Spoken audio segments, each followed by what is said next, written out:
हाथरस हादसे पर पुलिस का पहला एक्शन। हादसे में अब तक 6 लोग गिरफ्तार। मुख्य आयोजक देव प्रकाश मधुकर के खिलाफ एनबीडब्ल्यू जारी, 1 लाख का इनाम घोषित। हाथरस हादसे पर कांग्रेस के निशाने पर सरकार। अजय राय ने जिला प्रशासन को घेरा, बोले आपस में झगड़ रहे प्रदेश सरकार के मंत्री, खामियाजा भुगत रही जनता। हाथरस हादसे पर विपक्ष में दो फाड़। बाबा नारायण साकार के बचाव में आए सपा सांसद प्रोफेसर रामगोपाल, बोले ये हादसा है ना कि कोई साजिश।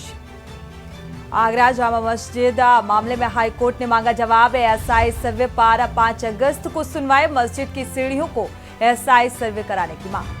शामली में गलत मीटर रीडिंग के खिलाफ भड़के ग्रामीण। भारतीय किसान यूनियन राजनैतिक संगठन भी आया साथ। बिजली दफ्तर में प्रदर्शन कर अफसरों ने बनाया बंधक। एटा में गौ संरक्षण केंद्र बना। गायों का कब्रगाह। आए दिन मर रही गायों को गौशाला में ही दफना रहे कर्मचारी। देख रहे हैं के न्यूज़, खबरों का सारथी। नमस्कार, आप देख रहे हैं के न्यूज। मैं हूं आपके साथ सूरी चौहान और इस वक्त की बड़ी और अहम खबर। हाथरस जिले के फुलरई गांव में बाबा नारायण हरि उर्फ साकार विश्व हरि भोले बाबा के कार्यक्रम में 2 जुलाई को हुए हादसे में अब तक 123 लोगों की मौत हो चुकी है। और इस हादसे को लेकर गुरुवार को अलीगढ़ आईजी शला माथुर ने प्रेस कॉन्फ्रेंस की और इस दौरान उन्होंने बताया कि हाथरस हादसे में अब तक 6 लोगों की गिरफ्तारी हुई है, जिसमें से 4 पुरुष 2 महिलाएं शामिल हैं। मुख्य आयोजक देव प्रकाश मधुकर के खिलाफ एनबीडब्ल्यू इश्यू कराया जा रहा है और वेद प्रकाश मधुकर के ऊपर 1 लाख का इनाम रखा गया है। और वहीं बाबा की गिरफ्तारी पर आईजी शला माथुर ने कहा है कि जैसे जैसे विवेचना आगे बढ़ेगी, आज जैसे विवेचना का पहला दिन था तो लोग गिरफ्तार किए गए, आरोपी गिरफ्तार हुए हैं, लेकिन जैसे जैसे विवेचना आगे बढ़ेगी गिरफ्तारियां भी होंगी। तो ये विवेचना अधिकारी तय करता है और विवेचना में किसी का भी रोल निकलकर सामने आता है, इसके खिलाफ कार्रवाई होगी, गिरफ्तारी होगी। आईजी शला माथुर ने कहा कि कार्यक्रम की परमिशन बाबा के नाम से नहीं ली गई थी। आईजी शला माथुर ने कहा कि अगर जरूरत पड़ी तो बाबा से पूछताछ भी होगी। उनका नाम शामिल नहीं है, लेकिन अगर आगे जांच के लिए उनकी जरूरत पड़ती है तो पूछताछ की जाएगी, जांच की जाएगी। आईजी शला माथुर ने बताया कि भारतीय न्याय संहिता की धारा 105, 110, 126, 2 और 223 और 238 के अंतर्गत मामला दर्ज किया गया है और अभी तक 6 लोगों को इस मामले में गिरफ्तार किया गया है। आज विवेचना का पहला दिन था। जो हमारा पहला दायित्व था जब घटना परसों हुई थी कि जल्दी से जल्दी लोगों को राहत देना, इलाज कराना और सीन ऑफ क्राइम को प्रिजर्व करना, ये किया गया। विवेचना का पहला दिन होते हुए कल रात से जो गिरफ्तारी पूछताछ की प्रक्रिया चालू की गई, उसके क्रम में 6 लोगों की गिरफ्तारी, जैसा मैंने बताया, वो की गई। आगे किसकी गिरफ्तारी होगी नहीं होगी, it will depend upon the विवेचक and the facts that comes into the place की क्या निकल। फोर्स वहाँ पर तैनात की गई थी, वहाँ पर फोर्स की तैनाती थी और इस संदर्भ के अंदर जैसा मैंने बताया माननीय आयोग का गठन हो चुका है। वहाँ पे ट्रैफिक पुलिस भी तैनात थी, वहाँ पे फायर की पुलिस भी तैनात थी, वहाँ पे सिविल पुलिस भी तैनात थी, वहाँ पे पीएससी भी तैनात थी। अगर जरूरत पड़ेगी तो पूछताछ की जाएगी, आवश्यकता पड़ेगी, we will do in the course of investigation. It is too early to say और कमेंट कि जो है उनका रोल है कि नहीं है। एफआईआर के अंदर वो नेम्ड नहीं है। एफआईआर में रिस्पॉन्सिबिलिटी आयोजक की होती है। आयोजक की रिस्पॉन्सिबिलिटी फ्रेम करते हुए उनको नेम्ड किया गया। 1 लाख रुपए का रिवार्ड उनके ऊपर करा जा रहा है, उनका एनबीडब्ल्यू इशू कराया जा रहा है। जो उनके साथ ऑर्गेनाइजिंग कमेटी के अंदर थे, जो सेवादार थे, जिन्होंने भीड़ को वहाँ रोकने का प्रयास किया, जो वहाँ मौके से भाग गए, जिन्होंने पुलिस प्रशासन को सहयोग करने में किसी प्रकार की मदद नहीं की, उन लोगों का रोल डिसाइड करते हुए हम आगे प्रोसीड कर रहे हैं। ये ऑर्गेनाइजेशन कमेटी के ही जो इंचार्ज हैं, उस जो जिनके नाम से परमिशन ली गई ना, वही मैं आपको बता रहा हूँ। जो वेद प्रकाश मधुकर, जो वेद प्रकाश मधुकर है ना, मधुकर जी की लोकेशन के लिए टीम्स लगी हुई हैं। मधुकर जी के ऊपर रिवार्ड घोषित किया गया है और मधुकर जी मुख्य रूप से हम लोग उनकी पूछताछ के अंदर, अगर उनकी भी पूछताछ में कुछ और भी रोल निकल के आता है, किसी का भी, तो वी विल प्रोसीड अकॉर्डिंग। बाबा का जो बैकग्राउंड है वो क्या है, कितने मुकदमे दर्ज है पहले दिन पर? बाबा के आपराधिक इतिहास की जानकारी हम लोग के द्वारा की जा रही है। जो अभी तक जानकारी प्राप्त हुई है वो जानकारी हुई है कि सन 2000 के अंदर ये हेड कांस्टेबल पद से इन्होंने बीआरएस लिया था और ये एसपीआर ऑफिस जो होता है आगरा में, वहाँ पर तैनात थे। वहाँ से इनके द्वारा बीआरएस लिया गया। तत्कालीन समय में शाहगंज थाना आगरा में इनके ऊपर एक एफआईआर लिखने की बात प्रकाश में आई है, जिसके अंदर बाद के अंदर इसमें एक्विटल हो गया था। इसके अलावा कितने मुकदमे हैं ये जोन लेवल पे, और इसके अलावा जैसा आपने देखा कि इनके अनुयायी देश भर में हैं, तो उनके वहाँ पर और भी कहीं पे एफआईआर्स हैं क्या, ये चीज़ हम निकालने के लिए हमारी टीम्स लगी है और इन सब टीमों से, इन सब प्रदेशों से सहयोग लिया जा रहा है। जी, मैंने तो बिल्कुल ये नहीं कहा कि कोई दोषी या नहीं है। मैंने कहा है कि investigation is under way. Investigation as we proceed, if some investigation provides evidences, मुख्य अभियुक्त की गिरफ्तारी के अंदर और भी चीज निकल के आती है तो वी विल प्रोसीड। आज जो है हम लोगों ने 6 लोगों की गिरफ्तारी की गई है, क्योंकि इस चीज को लेके अलग अलग भ्रामक सूचनाएं चल रही थी कि पुलिस गिरफ्तारी नहीं कर रही है या पुलिस की गिरफ्तारी की संख्या इतनी है या इतनी महिलाएं हैं। तो आज आप लोगों से संवाद इसलिए किया गया कि आज की तारीख में ये स्थिति है, जिससे आपको अवगत कराया गया।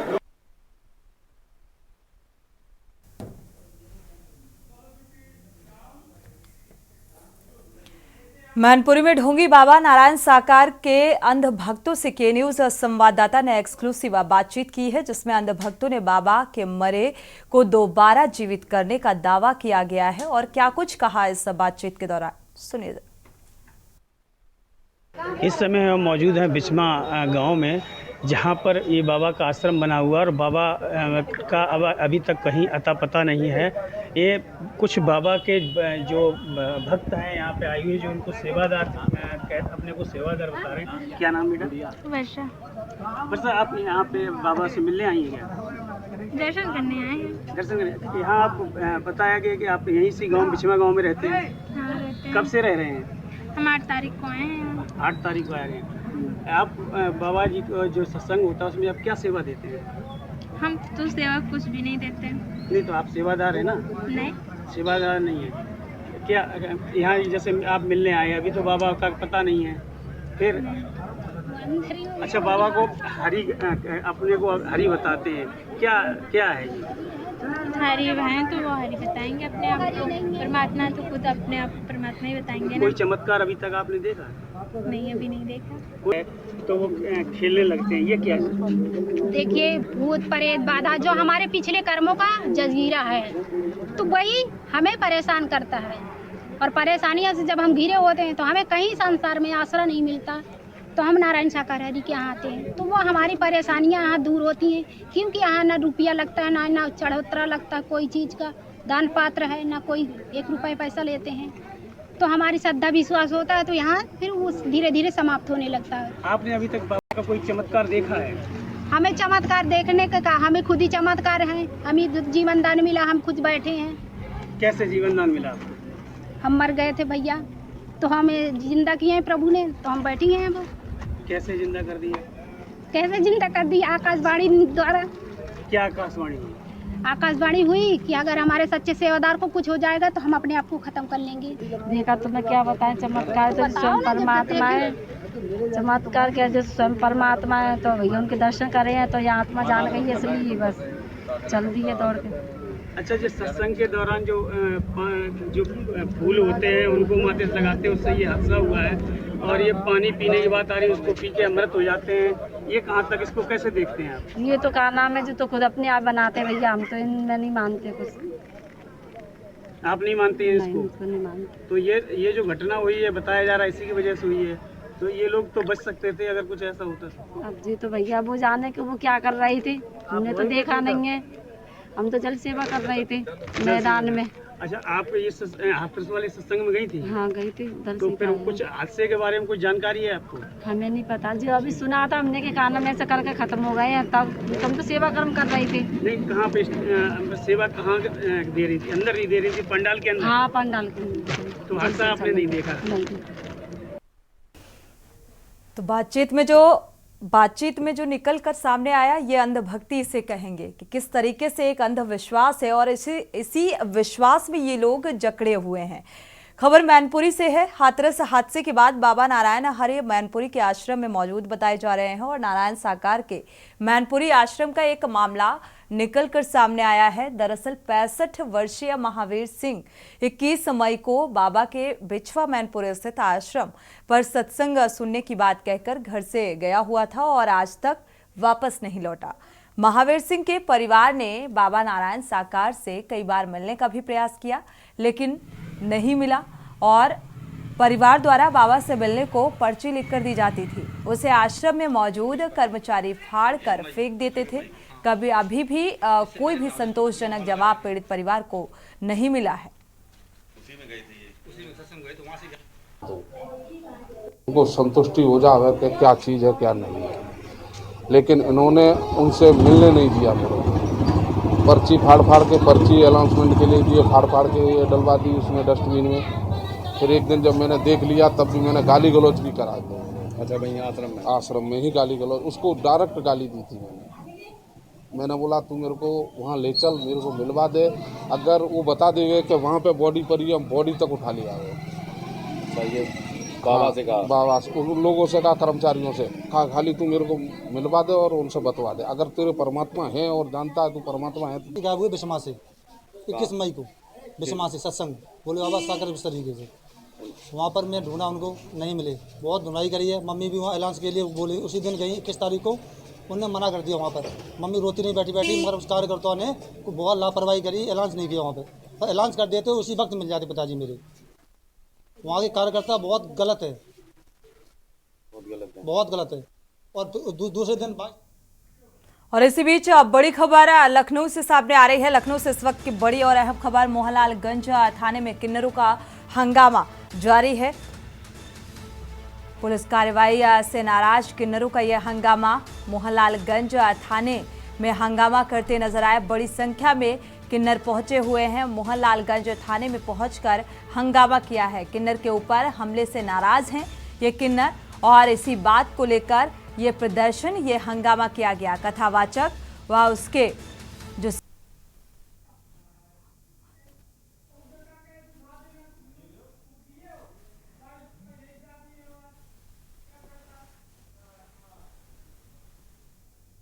तो ये तस्वीरें भी सामने आ रही हैं। तस्वीरें जहां पर पूरे तरीके से जाम करने का भी प्रयास किया गया, यानी कि इस प्रदर्शन के चलते, हंगामे के चलते जो यातायात है वो भी बाधित हुआ। पुलिस कार्रवाई से ये नाराजगी, और ये नाराजगी इस कदर कि मोहनलाल थाने के बाहर ये हंगामा करने के लिए किन्नर एकत्रित हो गए और यहां पर जमकर हंगामा किया।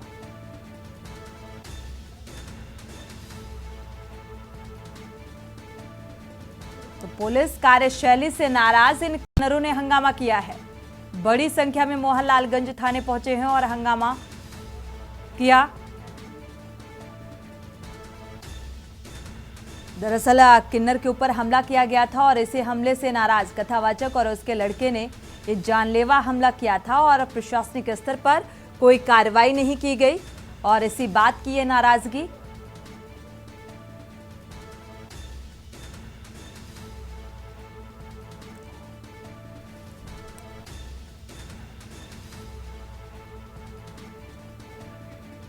भरत सेठी इसी खबर पर जुड़े हुए हैं। भरत, क्या अपडेट इस मामले को लेकर? किन्नरों का हंगामा मोहनलाल थाने में नजर आ रहा है। देखिए, बिल्कुल बड़ी संख्या में मोहनलालगंज थाने में इस वक्त किन्नर मौजूद है और काफी बड़ी संख्या में मौजूद है। किन्नरों का आरोप है कि इनके साथी, जिसका नाम प्रियंका सिंह रघुवंशी उर्फ अंकुर है, उनके ऊपर कथावाचक और उनके परिवार के लोगों ने कल हमला किया था। फिलहाल उसकी कंप्लेन की गई थी और पुलिस पर ये लोग आरोप लगा रहे हैं कि जो मामूली धाराओं में पुलिस ने केस पंजीकृत कर लिया था, लेकिन अभी भी किसी की गिरफ्तारी नहीं हुई है, जिसको लेकर आज बड़ी संख्या में किन्नर वहां पहुंचे हैं, थाने के अंदर हंगामा काट रहे हैं। और सबसे लेकिन भरत, किस बात को लेकर ये हमला किया गया किन्नर के ऊपर, जिसको लेकर नाराजगी देखने को मिल रही है? जो कथावाचक हैं और जो ये किन्नर है वो पहले एक साथ काम करते थे। जो जानकारी अभी हमारे पास आई है, जो कथावाचक है उनका साथी वो ढोल बजाते थे इनके साथ में, पुराना इनका आपसी जान पहचान के थे। उसी को लेकर कुछ ये किन्नर पहुंचा और उनसे कुछ कहा सुनी हुई, जिसके बाद पूरे परिवार ने एक साथ किन्नर के ऊपर हमला बोल दिया। फिलहाल हमले में उसके सर पर गंभीर चोटें आई और जब किन्नरों को जानकारी हुई तो एक बड़ा समूह आज मोहनलालगंज थाने पहुंचा है। वहां पर अपनी मांग पर अड़ गया है कि जब तक गिरफ्तारी नहीं होगी उनके परिवार के सदस्यों की, तब तक हम हंगामा काटते रहेंगे। और उसी भरत, इस हंगामे को देखते हुए क्या लग रहा है कि इस मामले में अब प्रशासनिक स्तर पर गंभीरता बरती जाएगी जो शुरुआती दौर पर नहीं बरती गई? पुलिस का कहना है कि जो धाराएं बनती थी वो धाराएं हमने पंजीकृत कर ली हैं और जल्दी ही उनको पूछताछ की जाएगी, गिरफ्तार किया जाएगा। लेकिन किन्नरों का यही कहना है कि गिरफ्तारी जब तक नहीं होगी हम थाने के अंदर बैठे रहेंगे। और अभी इन लोगों ने हाईवे को लखनऊ रायबरेली हाईवे को जाम करने का प्रयास किया। बड़ी संख्या में किन्नर हाईवे पर पहुंच गए। पुलिस के तमाम जो सिपाही हैं और अधिकारी हैं उन्होंने इनको बात करके थाने के अंदर दोबारा लेके आए। अभी वार्तालाप चल रही है, लेकिन प्रदर्शन कह सकते हैं थाने के अंदर जारी है। अभी पुलिस इनको आश्वासन दे रही है कि जल्द से जल्द गिरफ्तारी होगी, लेकिन किन्नर अपनी बात में अड़े हुए हैं। जब तक गिरफ्तारी नहीं होगी तब तक यूं ही धरना प्रदर्शन। बिल्कुल, इस हंगामे को प्रशासनिक स्तर पर क्या शांत कराने की कोशिश की जा रही है? किसी तरीके का कोई आश्वासन दिया गया? निश्चित तौर पर आश्वासन दिया गया है, लेकिन जो किन्नर के समूह है वो आश्वासन से नहीं मान रहे हैं। उनका कहना है जब तक गिरफ्तारी नहीं होगी तब तक हम यूं ही बैठे रहेंगे। लगभग कितने किन्नरों की यहाँ पर मौजूदगी है भरत?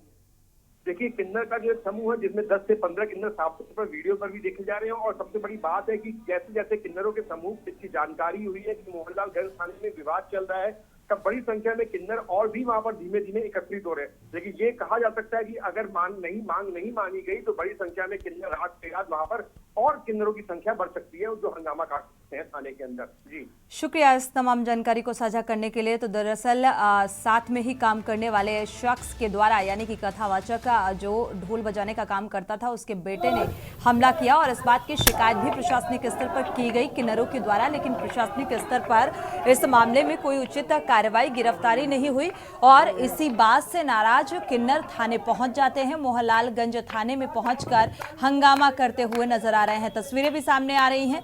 10 से 15 किन्नर हैं जो पहुंचे हुए हैं और ये हंगामा तब तक जारी रहेगा जब तक इस मामले में गिरफ्तारी नहीं होती है।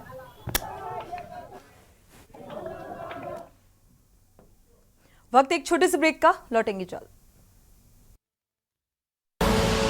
आप देख रहे हैं के न्यूज, खबरों का सारथी। शादी का किचन महके जहां, गोल्डी किचन किंग मसाले 100% हो वहां। जहां जाए रिश्ते बनाए गोल्डी मसाले। आप देख रहे हैं के न्यूज, खबरों का सारथी।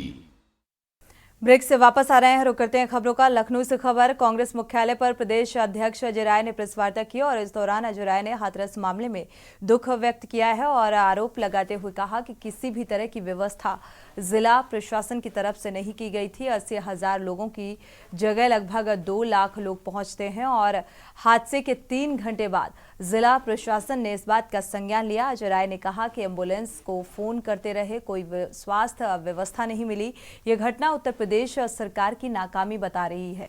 अजय राय ने यह भी कहा कि प्रदेश सरकार के मंत्री नेता आपस में झगड़ा कर रहे हैं, जिसका खामियाजा प्रदेश की जनता को झेलना पड़ रहा है और लोगों के शव दूसरे परिवार में भेज दिए गए। बाबा पर अभी तक कोई कार्रवाई नहीं की गई है। उन्होंने ये भी कहा कि मोदी और योगी सरकार पर कई मुद्दों पर हमला बोला।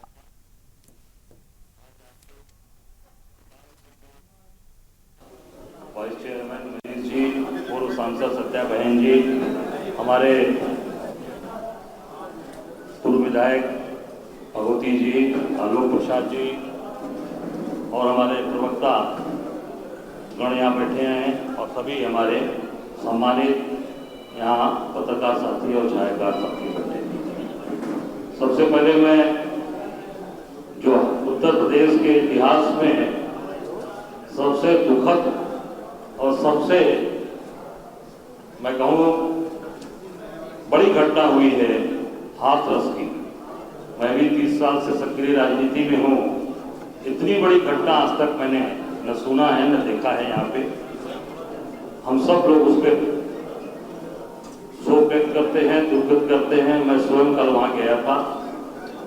वहाँ जाके अस्पताल में गया, लोगों से मिला और जो वहाँ की जो सोखना एक गांव है वहाँ गया, अनुसूचित बस्ती है और सब गरीब अनुसूचित जात के ही लोग उसमें उनकी मृत्यु हुई है।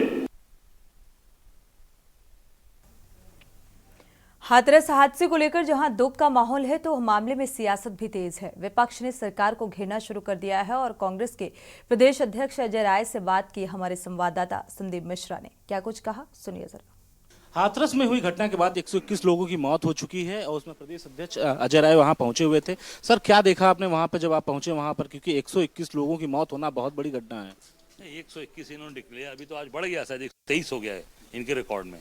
काफी बड़ी संख्या हो गई है और मैं समझता हूँ कि सरकार असंवेदनशील है।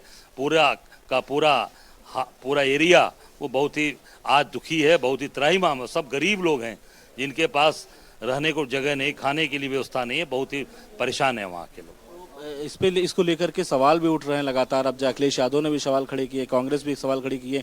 मांगे आप लोगों को क्या है सरकार से कि जो जांच, न्यायिक जांच जो हो रही है उस पर आप लोग संतुष्ट हैं या कुछ और? न्यायिक जांच में कहा कि सिटिंग माननीय उच्च न्यायालय के न्यायाधीश से जांच कराई जाए और एक परिवार जिसमें 3 लोग कहीं चले गए, कहीं 4 लोग चले गए, 2 लोग, एक परिवार को 1-1 करोड़ रुपए की मुआवजा, एक नौकरी, और जो घायल है उनको 25 लाख रुपए मुआवजा दिया जाए। नीट परीक्षा को लेकर जिस तरीके से सवाल उठ रहे हैं, वहाँ आप लोग भी सवाल उठा रहे हैं, आज प्रेस कॉन्फ्रेंस भी आपने किया, इसको कैसे देखते हैं? क्योंकि विरोध लगातार आप लोग कर रहे हैं। नहीं, लगातार विरोध इसलिए कि सबके भविष्य का प्रश्न है, हमारे आपके पूरे देश के बच्चों का भविष्य है, बच्चियों का भविष्य है। उसके लिए हम लड़ेंगे और लड़के निश्चित तौर से उन बच्चों के भविष्य के लिए, अपने बच्चों के लिए, हमारे बच्चे हैं उनके लिए हम लड़ेंगे। और निश्चित तौर से जितनी अपनी ताकत है, क्षमता है, हमारे नेता राहुल जी लड़ रहे हैं, हम सब एक कार्यकर्ता, कांग्रेस का एक कार्यकर्ता सड़क पर उतर कर लड़ रहा है। अखिलेश यादव कह रहे हैं कि मुख्यमंत्री जी को इस्तीफा देना चाहिए। निश्चित तौर से इतनी बड़ी घटना घट गई और अभी तक उसमें आप संभाल नहीं पाए, अभी तक कोई उस पर गिरफ्तारी तक नहीं हुई है। जहाँ तक मेरी जानकारी की गिरफ्तारी हुई है, अभी तक नहीं हुई है। अब इससे बड़ी बात क्या हो सकती है?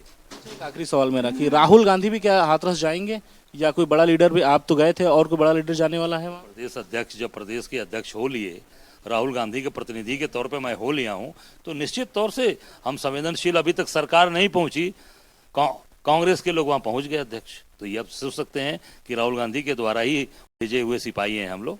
निश्चित तौर से हमारे नेता संवेदनशील हैं, पूरी पार्टी इस चीज के लिए पूरी तरीके से संवेदनशील है। ऐसे गरीब लोगों से मिलती हुई नजर आ रही है। कैमरामैन आदित्य तिवारी के साथ मैं संदीप मिश्रा, के न्यूज़, लखनऊ। इटावा से खबर सामने आ रही है। नारायण साकार के बचाव में आए सांसद रामगोपाल बोले हैं कि आस्था इतनी कि बड़े पैमाने पर यह भीड़ इकट्ठी हुई और यह हादसा है, ना कि कोई साजिश। रामगोपाल का ये बयान सामने आया है। हाथरस घटनाक्रम को लेकर यह बयान सरकार को निर्धारित करनी चाहिए एसओपी, और साथ ही कितनी भीड़ हो यहां पर आने जाने की उचित व्यवस्था करानी चाहिए, सुरक्षा के पुख्ता इंतजाम कराने चाहिए। तो रामगोपाल का ये बयान सामने आ रहा है इस हादसे को लेकर।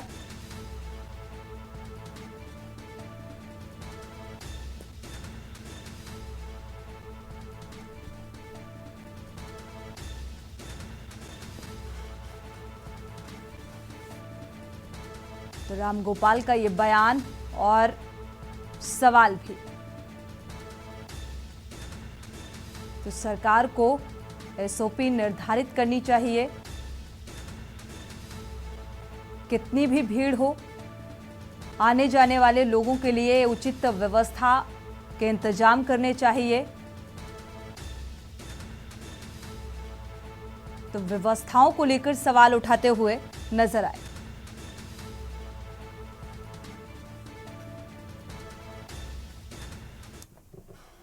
तरफ में एक हादसा हुआ है, किस तरह से देख रहे हैं पूरे हादसे को लेकर? देखिए, हादसा तो हादसा ही होते हैं। सबरीमाला पे हो गया, हर जगह होता रहता है।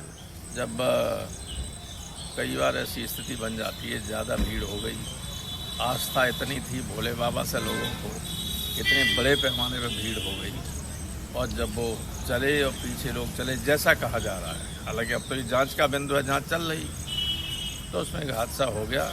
गवर्नमेंट इसकी जांच कर रही है, जांच करने के बाद सारी स्थिति सामने आएगी। लेकिन हादसा है, ये कोई डिजाइन या किसी के द्वारा साजिश का रास्ता नहीं, जैसा कुछ लोग कहने लगे। अब तो ऐसा है, उनको करना ही चाहिए। गवर्नमेंट को एसओपीज निर्धारित करना चाहिए कि इस तरह के कार्यक्रम हों तो उनमें कितनी भीड़ हो, कितने की अनुमति हो, जगह है कि नहीं, आने जाने की व्यवस्था सही है कि नहीं, एग्जिट है, एक्सेस है, सही है कि नहीं। डॉक्टरों की व्यवस्था है या नहीं, और अगर शहर के अंदर है तो फायर ब्रिगेड और सारी चीज़ है कि नहीं, ये सारी चीज़ों का SOP जारी होगा, उसके हिसाब से ही होंगे। मनचाहे तरीके से लोग नहीं कर सकते। सर मणिपुर तो रामगोपाल यादव का ये बयान बता रहा है कि एक तरफ बाबा का बचाव और सरकार की व्यवस्थाओं पर सवाल उठाते हुए नजर आए। इसी के साथ खबर उत्तर प्रदेश में इतना ही। आगे खबरों के लिए आप देखते रहिए के न्यूज़ इंडिया। आप देख रहे हैं के न्यूज़, खबरों का सारथी।